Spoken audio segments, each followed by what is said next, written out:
This happened about 2 years ago when I was working at a job that basically required me to be glued to my laptop for like 12 hours a day. I was doing freelance work while also finishing up some certifications, so I spent a lot of my nights at this 24-hour co-working space downtown that you could pay a monthly fee to use. It was usually pretty quiet, filled with other freelancers or grad students, and I liked it because the security there was supposed to be top-notch. You needed a key card to get into the building, and another one to get into the actual lounge area. So it was a Tuesday, probably around 1:30 in the morning. I was deep into a project just trying to push through the last few hours of work. The lounge was mostly empty by then, except for a girl sleeping in a beanbag chair in the corner and this other guy a few rows over who looked like he was about to pass out over his textbook. I was focused on my screen when I got a weird feeling. You know that feeling when you just know someone's looking at you? I ignored it for a while, but eventually I had to glance up, and there was this guy sitting at the long communal table directly across from me. He wasn't working on anything. He didn't even have a laptop or a notebook out. He was just sitting there, staring at me. But the weirdest part was that I hadn't heard him come in. The doors to that lounge were heavy and they made a very distinct clicking sound when they locked, but I hadn't heard a thing. I tried to just go back to my work, figuring maybe he just spaced out, but every time I looked up, his eyes were still on me. He didn't look like a student or a professional. He looked like he'd been wearing the same grey hoodie for a week straight, and he had this blank, almost glazed over expression. Eventually he stood up and walked around the table. My heart started beating a bit harder because there were literally 20 other places he could have gone, but he pulled out a chair right next to mine. He leaned in close, way too close, smelling like stale cigarettes, and he asked me if I knew what time the last bus headed toward the north side of town. I told him I wasn't sure and that he should probably check the transit app on his phone. I kept my voice low and polite, hoping that he'd take the hint that I was busy and leave me alone. But he didn't move. He just sat there, nodding slowly. And then he asked if I lived in the apartment complex over on 5th Street because I looked exactly like his sister, who used to live there. Alarm bells started to go off in my head by then. I mean, I didn't live on 5th Street, but I also didn't like that he was trying to guess where I lived. I told him he must have me confused with someone else and that I really needed to finish my project. I put my headphones back on, but I didn't turn the music on, just so I could hear if he said anything else. I could see him in my peripheral vision. He stayed there for like another 5 minutes, just watching me work. Then he leaned over again and whispered that I had really beautiful hands. And I just thought, nope, that was it for me. I didn't say another word. I just started packing my laptop and my cords into my bag as fast as I could. I figured I'd just go home and finish the work there, even if my roommates were loud. I walked toward the exit trying to look confident, but I could hear his footsteps behind me. I got to the first set of doors and scanned my card to get into the lobby. I made sure to hold the door closed behind me so it didn't stay open for him. He just stood on the other side of the glass, watching me. I went to the security desk in the lobby, but the chair was empty. There was a sign saying the guard was on a foot patrol and that he'd be back in 15 minutes. I didn't want to wait. I just wanted to get to my car. I looked back and saw the guy was still standing at the lounge door, just staring through the glass. I hurried out the front entrance of the building. My car was parked about 2 blocks away in a parking garage. The city felt completely dead. There were no cars on the road, and the streetlights were flickering in that way that makes everything look like a horror movie. I reached the parking garage and ran inside, heading for the stairs. I'd parked on the 3rd floor. As I was climbing the stairs, I heard footsteps coming up from underneath me. Someone else was in the stairwell. I looked through the gap in the concrete and that's when I saw him, that same creepy guy from the lounge. He'd followed me to the garage, and he wasn't even pretending to be casual about it. He was looking up the stairwell, his face twisted in this weird grin. I got to the 3rd floor and sprinted toward my car. I fumbled with my keys but managed to unlock the door and jump inside, slamming the lock button down just as he rounded the corner of a concrete pillar. He ran right up to my driver's side window and started banging on the glass with the side of his fist.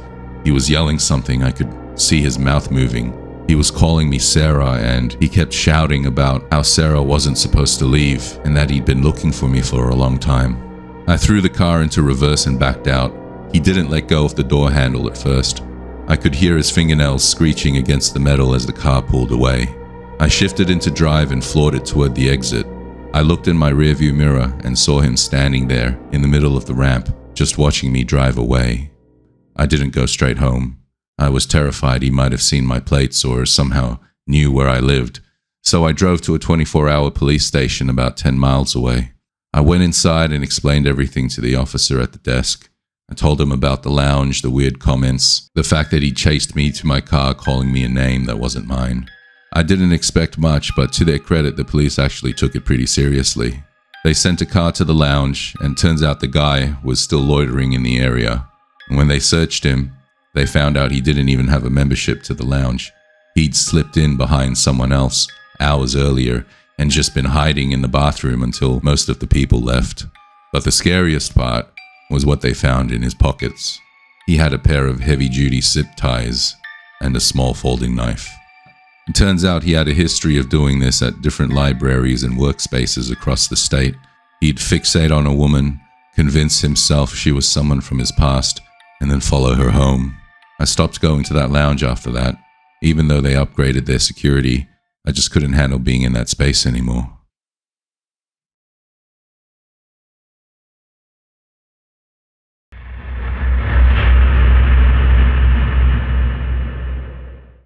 I was about 7 years old when my dad started taking my older sister and me to the Paradise Lanes Family Center for the Saturday morning youth bowling league.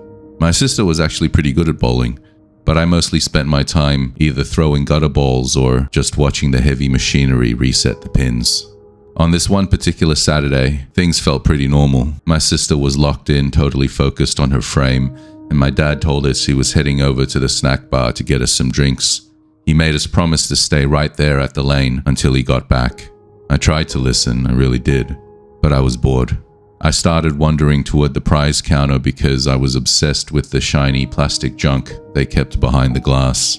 I was standing there staring at this silver slinky when a man walked up and stood right next to me. He looked like he worked there because he had on a blue button-down shirt that matched the arcade carpet. He looked down at me and asked me if I was lost. I told him I wasn't and pointed over to where my sister was bowling. He laughed a little and said that she looked like a pro. Then he leaned in closer and told me that he actually needed some help with something really important. I remember feeling a little spark of excitement because at that age, being asked to help an adult felt like a big deal. He pointed up at this massive, sparkly rainbow unicorn sitting on the very top shelf and explained that it was supposed to be the prize for the bowler of the month. He told me the latch on the display case was stuck and that he needed someone small like me to crawl into this secret passage behind the wall to wiggle it loose. Looking back, the idea of a secret passage in a run-down bowling alley sounds ridiculous, but I was 7. I followed him without a second thought. He took my hand and led me away from the noise of the crashing pins and the arcade music. We went past the bathrooms and down this narrow, dim hallway I'd never seen before. The air got colder and started to smell like old metal and cleaning chemicals. He stopped at a heavy grey door and pushed it open, telling me the passage was just inside. But when I stepped in, it was just a cramped storage room filled with stacks of cardboard boxes and old dusty equipment. There was one single light bulb hanging from a wire in the ceiling. He nudged an old plastic bucket toward me and told me to stand on it so I could reach a latch on the high shelf. I looked around the room and felt this sudden, heavy sink in my stomach. I asked him where the unicorn was, but he didn't look friendly anymore. His face went flat and he told me that we were going to play a game first. He started moving toward me, blocking the only way out, and I felt a sharp, cold panic hit my chest. But right as he got close, I heard a muffled voice from the hallway. It was my sister. She was calling my name, and she was calling it loudly. The man froze instantly, his head snapped toward the door and his eyes got really small and mean. My sister called out again, her voice much closer now, saying that Dad was back with the drinks and that I was in big trouble. The man hissed a swear word under his breath and looked around the room like he was trapped. He suddenly turned and ducked behind a tall stack of boxes in the corner. A second later, my sister kicked the door open. She stood there with her hands on her hips, asking what on earth I was doing in a dark closet and why I looked like I'd seen a ghost.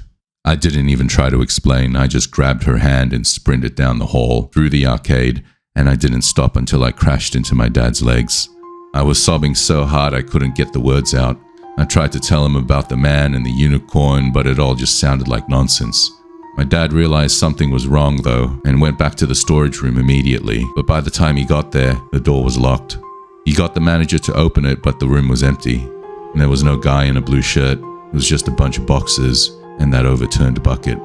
The manager told my dad that they didn't have any employees matching the description that I gave. We called the police and they looked at the security tapes, but the camera in the hallway was broken. All they saw on the main floor was a blurry figure walking out the side exit a few seconds after I ran to my dad. I haven't stepped foot in a bowling alley since then.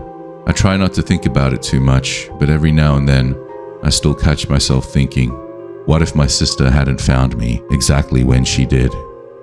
What would have happened to me?